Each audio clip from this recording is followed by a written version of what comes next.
What fixation is being seriously underestimated these days? Gambling, it's everywhere. Every other commercial is about sports betting, and there's a little disclaimer they throw at the end that's barely audible. It's rampant and casinos are being built everywhere. I'm not a prude, I don't care if people gamble, but the way it's being promoted is insanity as if it won't ruin a lot of lives. I know, right? The amount of people that just torch money sports gambling is crazy. Story 2. I don't know if it's a fixation, but the problem is we're always doing something. Every moment of our day is filled with something, and usually with a phone or PC or TV at the same time. Listening to music and or being on your phone while waiting or commuting. Too many options are available at all times so you don't internalize things like, music. My theory is that you always have a lot of thoughts when you go to sleep or shower or have trouble reading something without wandering off, because that's the only time of the day you actually stop. Story 3. Pornography. Pornography provides the dopamine response you get from being with a partner without the corresponding effort. Slowly, this can lead to becoming more antisocial as it becomes an easily accessible source of gratification. It can also potentially cause problems like impotency, normalizing cruel, intimate behavior, and reducing people to mere objects. The most concerning aspects are that it is often consumed in secret, is free if you have an internet connection, has no visible short-term health effects, and the social taboo surrounding the topic makes it difficult to speak up about. Story 4. Just overconsumption in general. Influencers are saying, run, don't walk to buy this XYZ product.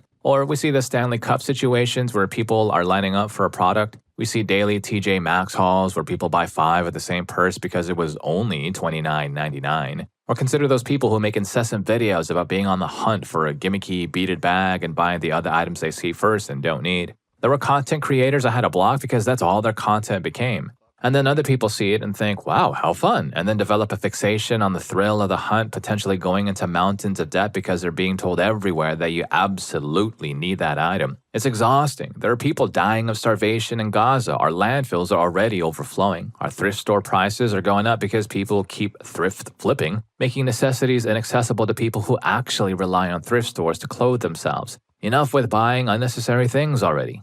Story 5. I couldn't seem to find this mentioned. Alcohol? Sure, we all know about alcoholism, but honestly, people just joke about it. When I was still on Facebook, I found silly images constantly about being an alcoholic like it was some badge of honor, and people still put a lot of pressure and shame others if they don't drink. Even on Reddit, when you suggest to someone they may need to look at themselves because they might be struggling with alcohol misuse, you get heavily downvoted. This happens even if you clarify you're not diagnosing them, just that they may want to introspect and take care of themselves. I say this as someone that experienced alcohol misuse and I didn't even get severe withdrawal symptoms when I stopped, if that tells you anything about how pervasive the issue is in our society. Story 6. Pornography and even excessive internet use in general can be highly detrimental. Excessive use of pornography specifically can totally uproot your whole life and damage your relationships. By suggesting that this behavior is normal, we've basically allowed countless people, both male and female, to become diminished versions of their former selves, potentially wasting a great deal of personal potential. I can definitely see speculative investing, like in cryptocurrency, leading to a similar fixation. I've gone through a period of that myself, although it's fortunate that it did more good than harm for me.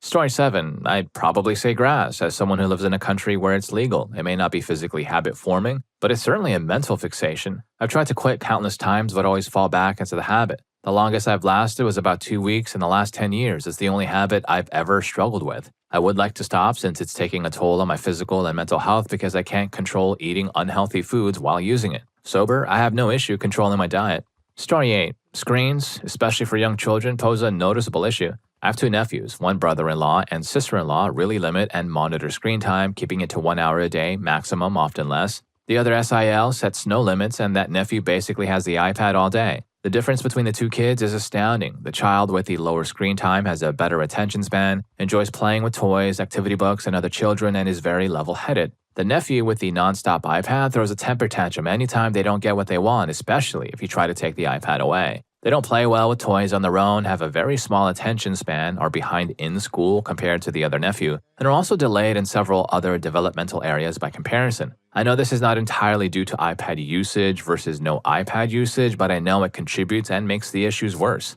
Story 9. Misuse is a significant issue. I know several people who have basically imploded their own lives because of a fixation on the substance. It's also extremely damaging to the body over time when used recreationally, at high levels, and with consistency. This qualifies as a fixation because each time those people have tried to take a break, They experience withdrawal symptoms for a week or longer. They've also told me things like they don't feel like themselves without the substance and can't talk to people without it. This was shared with me by extroverts who, prior to their fixation, definitely didn't need the substance to be their social selves, but have since become dependent on it. It's deeply concerning to watch people I love prioritize over fulfilling relationships in their lives. They also have a high potential to harm their internal organs due to their substance misuse. The substance often appears to be all fun and games and low impact at first, which is how each of these people got so wrapped up in it. It seemed like just a relatively harmless substance to have fun with, occasionally giving people more social energy, etc. And then this quickly evolved into, I'll just do a little bit more before going to the museum, or I'll just do a little bit before cleaning my house to make it more fun, which escalated into using it every weekend, all day, and eventually every day, all day, including while at work. It's become really insidious in my community. Story 10. I would say doom scrolling and excessive phone use. I actually didn't notice how much I was doing it myself until pretty recently. I took a job for one of my cleaning clients watching their dog overnight for about 13 nights, and I decided to use it as a chance to cleanse myself. I started reading a lot more at night and playing Monster Hunter Sim with my girlfriend, and between that and chores, I've been significantly happier. It's a night and day difference. But then I'll see my girlfriend and others around me do it to such an extent that I can't talk to them because they're buried in their phone. Another side effect I've noticed is that I can't just talk about anything I'm doing anymore because the instant I mention any interest of mine, all I get is, have you seen these 20 people that are doing the exact same thing as you but posting it online and making a bunch of money? Maybe you should watch them. It's just a hardcore fixation on social media, and it's diminishing people's ability to actually talk to one another at the very least while they are using it.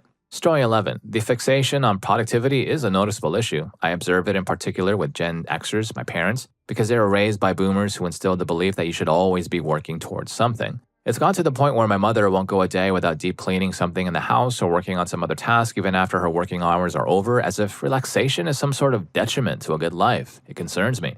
I don't want to be a machine for the rest of my life just because we're functioning under a coercive high productivity system. I want myself and everyone else to experience peace. Story 12. I'm going to go out on a limb and say that society is still underestimating substance misuse, which is why coding rises every year due to counterproductive measures taken in bad faith. It's not just the people struggling with fixation on the street. Who here is taking care of family members whose pain was managed with substances years ago? How many of you had to watch what happens when their doctors perpetually lower their doses or even cut them off in the name of solving the substance epidemic, only to see your loved ones start self-medicating? I know I'm not the only one. The substance misuse and everything surrounding it is far from old news. The infuriating thing is that we have a proven solution, but I suspect the DEA has no interest in actually solving what has become a persistent issue for the agency.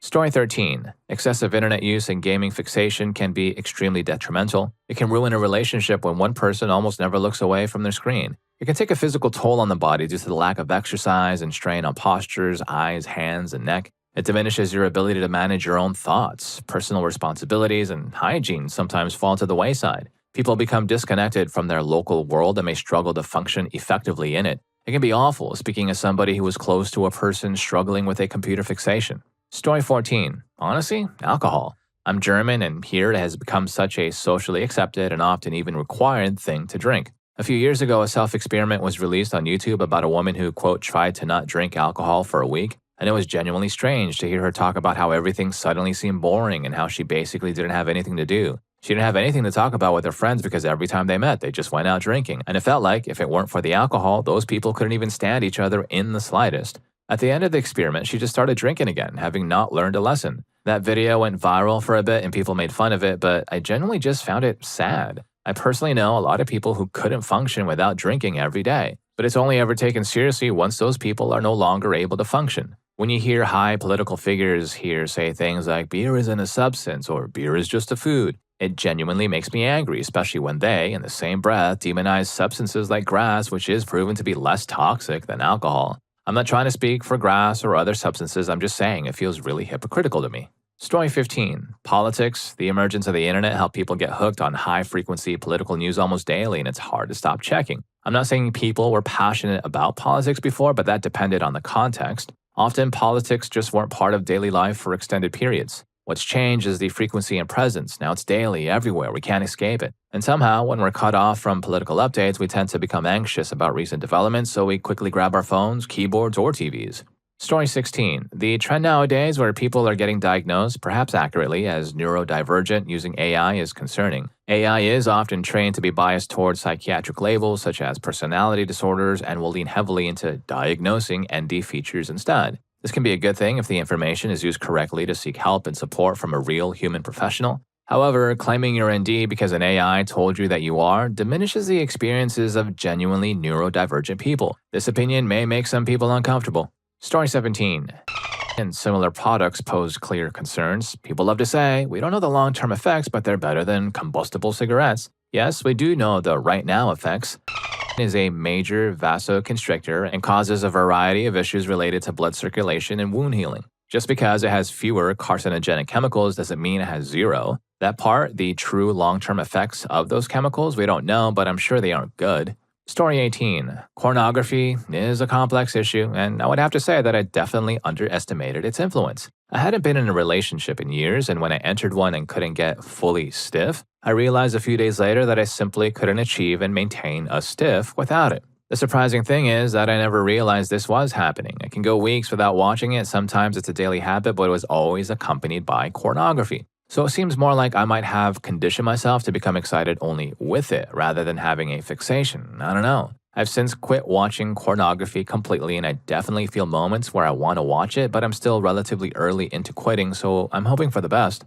Story 19. I read through the thread, and all of the big ones are covered. Gambling, pornography, phones, and social media. I don't think substances and alcohol are included in the underestimated category. Although out of these, I'd say pornography and gambling are probably the truly underestimated fixations. There's a ton of information out there about the dangers and proliferation of phones and social media. I like to add food. I think it's an underestimated and therefore totally untreated fixation. It may not be as widespread as the others, but it is very damaging. I know a young person who spends nearly their entire paycheck on junk food and DoorDash. They gained 60 pounds over 5 months during lockdown, having started at a healthy weight and then since have gone up over 300 pounds. They can describe eating and not even remember doing it. Fixation on food can also manifest in anorexia or bulimia. It's a different type of compulsion, but it is still food related. I think the use of medications like Ozempic will contribute to the issue. I have a person in my life who I can see has developed anorexia using the clinical definition, not the look skinny definition, while taking Ozempic.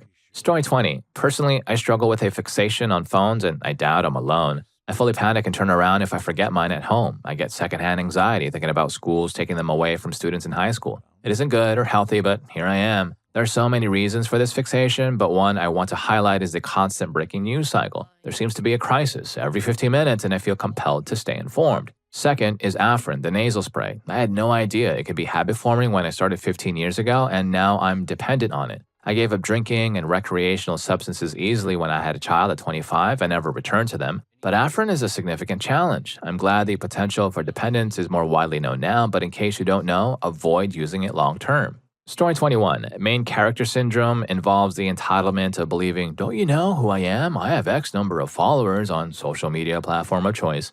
This often involves filming everything you do and every interaction you have and posting every thought that arises. There's also performative outrage used solely for clicks and interactions, especially content that features emotional distress. Furthermore, it includes the attempt to monetize all of this activity to fund a lifestyle that requires the individual to become more and more outrageous for people to stay engaged. Go to the beach and read a book. Story 22. For children, excessive tablet and screen usage is a serious concern. This can cause significant damage to their ability to concentrate, tolerate boredom, read, find other activities enjoyable, and may make them vulnerable to fixations and habit-forming behaviors in the future. The constant use overstimulates and can affect the structure of the cerebral cortex. It is a low-effort, high-reward activity, which makes everything else seem less appealing by comparison, even things they used to enjoy. Furthermore, years of this reward system, especially if you give them access to social media apps, creates neural pathways that resemble those seen in people with fixations, potentially making them predisposed to other dependencies later in life. Story 23. Ignorance. Yes, it is a type of fixation because otherwise, why would anyone just ask AI for answers, even though the AI researchers keep telling us that their own creation misrepresents information and is unreliable? Look, when someone is telling you that they are deeply flawed, they are very likely telling the truth, so we should take them seriously. These researchers are indirectly warning the public that AI is unreliable by saying AI misrepresents information, since they can't exactly go to their boss and say their flagship product is fundamentally flawed. They are scientists, not business people like their boss. Let's trust the science. Story 24. Social media is an intensely engaging tool that can become a fixation, often leading people to feel overly confident in their knowledge and the beliefs. It utilizes the same reward centers in the brain as other dependencies that can diminish a person's ability to experience joy. Users are constantly chasing the next engaging piece of content or interaction. Real life often isn't as interesting, and now real life situations are becoming more extreme in an attempt to compete with the internet for attention. While it's not a substance in the typical sense, it appears to have very similar behavioral and psychological effects. Story 25. Fixation itself is arguably the most underestimated aspect of substance and behavioral misuse. People genuinely do not realize the extent of this psychological state. This is not simply a disorder or an illness, it is a permanent change in your psychology that can be triggered in any environment. It's your brain forming a core belief about how to navigate the world, and you are following along. For instance, it believes a particular substance or behavior will bring happiness. No matter how much you consciously know it won't, your brain has already constructed the same logical framework that tells you fire is hot, so don't touch it. It's an automated understanding, similar to how you can't truly convince yourself the ground is water. Because guess what? In that moment of suffering, indulging in the fixation does provide temporary relief. Talk to anyone who has struggled with this, they miss the feeling constantly. You can't emotionally manipulate your brain and say, this isn't good for you, when you enjoy the temporary relief every single time. You can't simply use positive thinking to resolve it. You can't convince yourself out of it. You can't control it. You need to meticulously break that framework by consistently showing your brain that life is actually fine and livable without the fixation. This requires repetition until your psychological state is back in sync. Story 26. Kratom. I don't think it's the biggest issue, but its use is definitely out of control and it should be illegal everywhere. It was pitched to me as a natural supplement that could help my migraines. Now I'm struggling with a full-blown fixation and feel like I don't know how to stop the downward spiral. I take accountability, but I am just so angry about how it's marketed. I've never struggled with a substance fixation before in my life, but this is widely accessible. It acts like an opiate. I'm facing a significant personal struggle, but I know it's not just me because it's sold at every gas station and smoke shop around. Story 27. I'm going to go with excessive phone use, even though it is talked about plenty. I still think its dangers are underestimated. It's pretty much the perfect compulsion. It keeps you engaged without overly debilitating you. There is no risk of coding. And the way it affects your life is the aggregate of subtle and some not so subtle shifts away from motivation, self-care, focus, and drive. Over time, you can begin to feel like nothing else outside of it quite matters the way it used to, and you want to spend as much time engaged with the device as you can. It's a bit like a malware. Any stronger and it would disable the user before it could spread. Any weaker and the user would shrug it off. But that Goldilocks zone of just engaging enough, just compulsive enough, that's a dangerous place to be. Especially because at any given point along the way, it will never feel like it is that serious. Any given scroll will only ever feel like the last one, pretty much. There's no dramatic rock bottom inflection point, just endless stringing along while you lose small bits of yourself along the way. Story 28. My education is in nursing and my job experience includes working as a nurse, serving on active duty as an Army MP for 8.5 years, and working as a flight attendant. I know what working for a living is all about. Nothing was handed to me or anyone in my family. We grew up rural and didn't have much. I paid my way through school while working. We bought our first home at 33 years old, and I tell you, we lived paycheck to paycheck for the majority of our lives. We are, at best, lower middle class. We are not preoccupied with being angry at the world for our own shortcomings or woulda, coulda, shouldas. And if you're enjoying the video, don't forget to hit that subscribe and like button for more videos just like this. Story 29. On-demand entertainment and video games are a growing concern. The number of people who think it's normal to spend nearly every waking moment absorbed in virtual worlds and who get upset when you question the amount of time they dedicate to their quote-unquote hobby and quote-unquote relaxing is frankly alarming. I worry that in 20 years we won't have enough people with mid-level hands-on skills because so many people are focused solely on their primary job and gaming. I love gaming. I play big RPGs. I also love good film, hands-on crafts, languages, and read voraciously. I limit my gaming time, which allows me to maintain a full life and keep developing new skills and knowledge, exposing me to new ideas and points of view. As far as avid gamers go, I seem to be in the minority these days. Story 30. Caffeine, sugar, just try abstaining to see how difficult it can be. Alcohol, the phrasing, oh, I only have 2 beers a day, that doesn't make me an alcoholic, misses the point. You may still have a dependence. Try going sober for a month if you don't believe me. It's often very challenging. Can you drink nothing but water for a month? No alcohol, no sweet drinks, no coffee? Dopamine-driven activities, your phone, Instagram, YouTube, video games, etc., pornography, gambling, sports bets, roulette, trading, especially high-risk activities like leverage and options, it's best to stay away from these. Basically, anything the lack of makes you agitated or anything you find yourself making excuses to get. Can you give up all of the above? Story 31. I feel really sorry for this younger generation that has access to betting apps, easy credit, and all of the marketing and manipulation that motivates them to risk money on games. I'm 54 years old and I genuinely enjoy sports betting. Back in my day, you'd have to look up the lines in the newspaper and then contact the local bookmaker, usually a friend of a friend, place a bet, and then pay or get paid out once a week in person. I've joined one of these online betting platforms and they literally call me by phone several times a week to encourage me to bet more. They offer me all these bonuses and incentives. It's all linked to my credit card. That is a dangerous situation. Story 32. Excessive video game use is a serious concern. It's something people have a knee-jerk reaction to, disregard solely because older generations strongly objected to it for the last few decades. But my wife works as a youth psychologist. The number of teenage boys she knows who quite literally spend almost all of their free time gaming is alarming. They disregard socializing, school, hobbies, all for gaming. Something which was maybe 5 to 10% of teen boys in the 2000s is now easily 40 to 50%. And it would be one thing if this was acknowledged as a problem, but it's not really. These boys see nothing wrong with it because most of their friends are the same way. A negative habit becoming widespread is a problem, but it escalates once it hits a point where it becomes normalized. Story 33. Have you ever heard of a dependence on nasal decongestant spray, the non-saline kind? I hadn't either until I was 12 and already dependent. It seems harmless, especially where I live, and over-the-counter medication with no significant warning attached aside from the pharmacist recommending a short duration of use advertised everywhere. However, prolonged use damages your nasal tissue to the point where you can't smell anymore and can even cause your nose to emit unpleasant odors. Not many people where I live know it can be dependency forming, and not many people like to admit they are dependent because it seems like a harmless thing.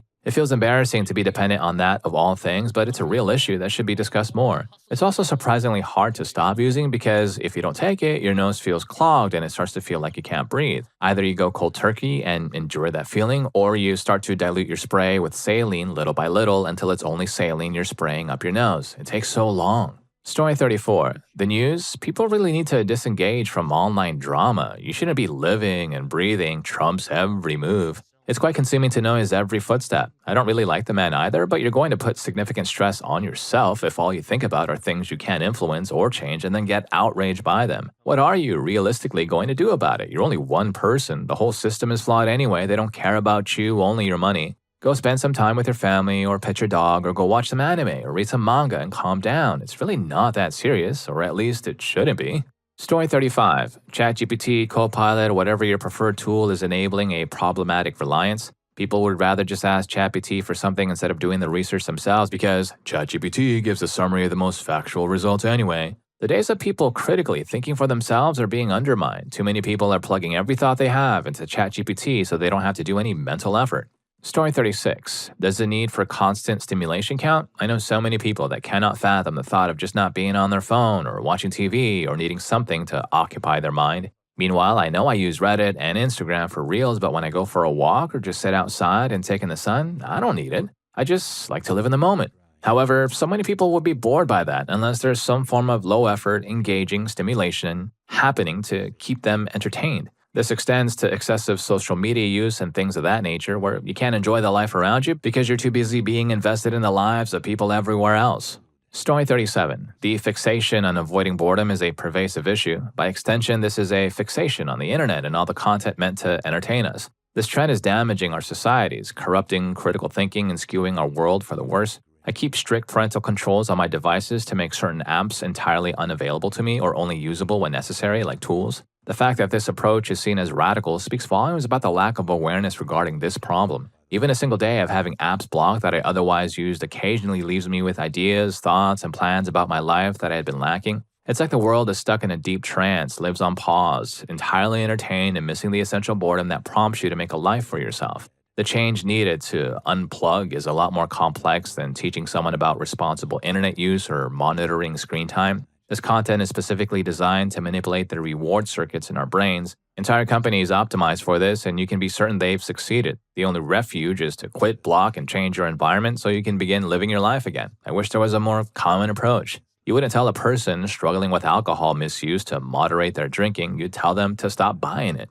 Story 38. Food, constant snacking, and sugar are definite concerns. Overeating has become not only normalized, but often encouraged depending on the setting. I am not saying we should monitor people's weight or what they eat, but rather that we shouldn't make a fuss about what people are or aren't consuming. I work at a place where I'm constantly being asked what I'm eating for lunch. If I'm not eating a full, square meal, I get questioned as to why. If I politely turn down an inexpensive dessert, I get treated as if I'm being aloof. It's no one's business. If a person turns down a slice of cake, it doesn't mean they're aloof or even on a diet. Maybe they don't like cake, or maybe they have cake at home. If I have a small snack during lunch hour, it doesn't mean I'm starving myself. It means I know my body and I will feel sluggish and unwell if I, a 5'4" woman with a desk job, eat 3 big meals per day plus snacks and desserts. Story 39. Honestly, I believe use is still widely underestimated. Despite so many in my generation, Generation Z being very educated on the dangers, many still smoke and even more vape. Where the general education falls short is in explaining that destabilizes the nervous system and artificially stimulates the release of dopamine, the good job, keep going neurotransmitter. Every time you reinforce the need for this external stimulation until a chemical dependence fully sets in. It essentially drains your body's natural motivation reserves without replenishing them. You pay the cost of that depletion every time you use it. I can't help but feel that if more people understood how substances actually work and their biochemical effects, the world would be a much less chaotic and overprescribed place.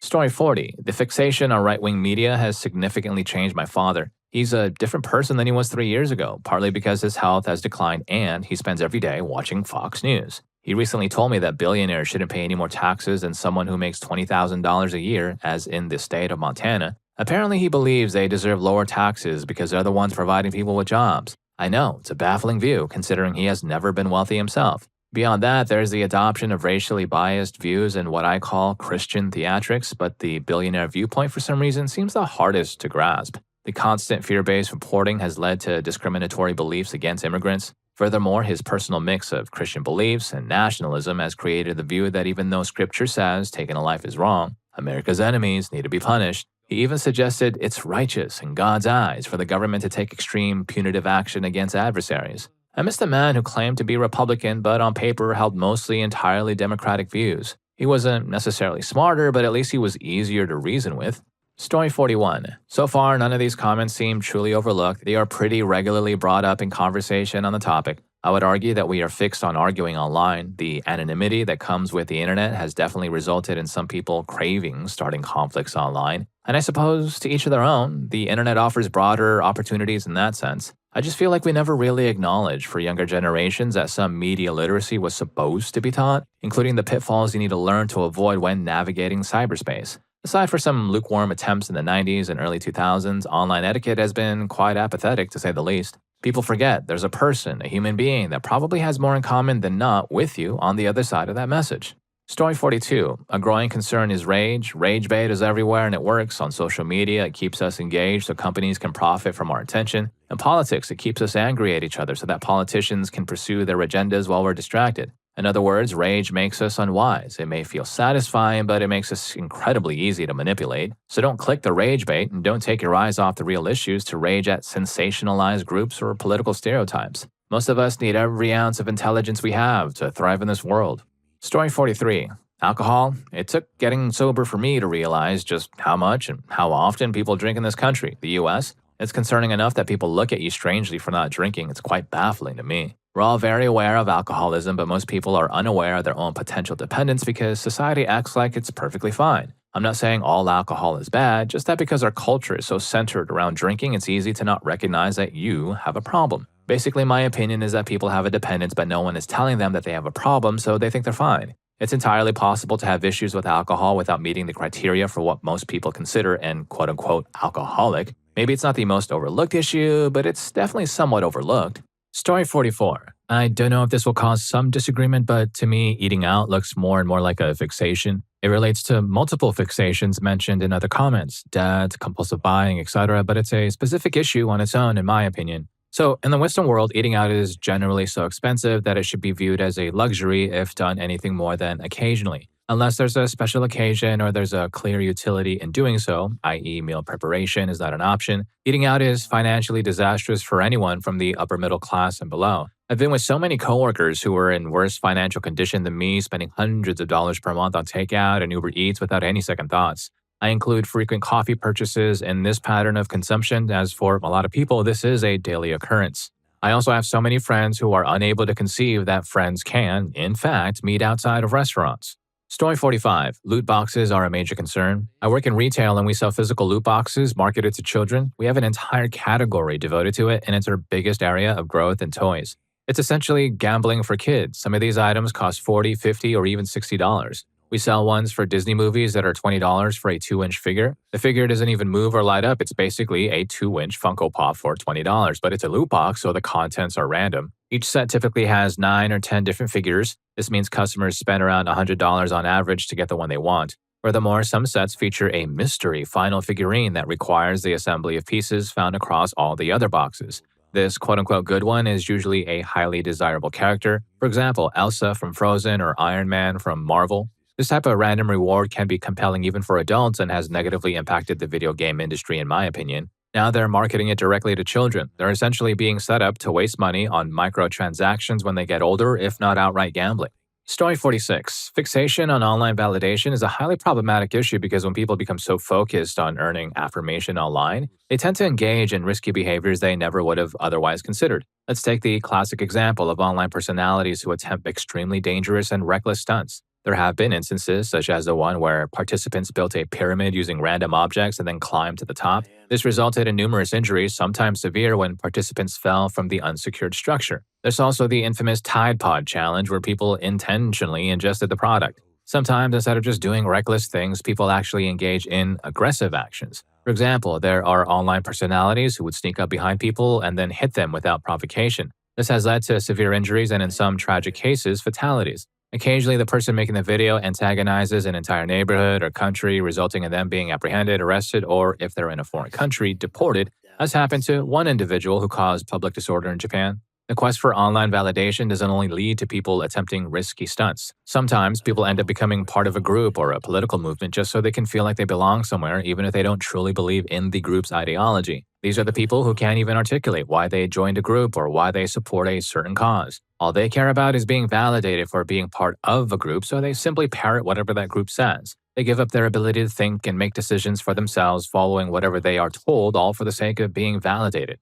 Story 47. Sugars, particularly corn syrup, are added to far more American food products than in other countries. The obesity epidemic has likely to do with being sedentary or simply overeating, and more to do with the fact that many Americans can't easily get healthy, affordable food. Yes, vegetables, fruits, etc. are all available in grocery stores. However, try finding healthy, affordable restaurants or processed and packaged goods that don't have excessive sugar added. Dealing with the epidemic is relatively straightforward. Limit the use of corn syrup to mere fractions of the current amount allowed, if at all. Unfortunately, the system of corn-based crops in most of America will have to change, and the government needs to stop providing subsidies to farmers. Then regulation should cut the allowable sugar content in foods. Sugar should have a prominent warning on the front of packages, just as gluten-free or other health issues require front-of-package labeling.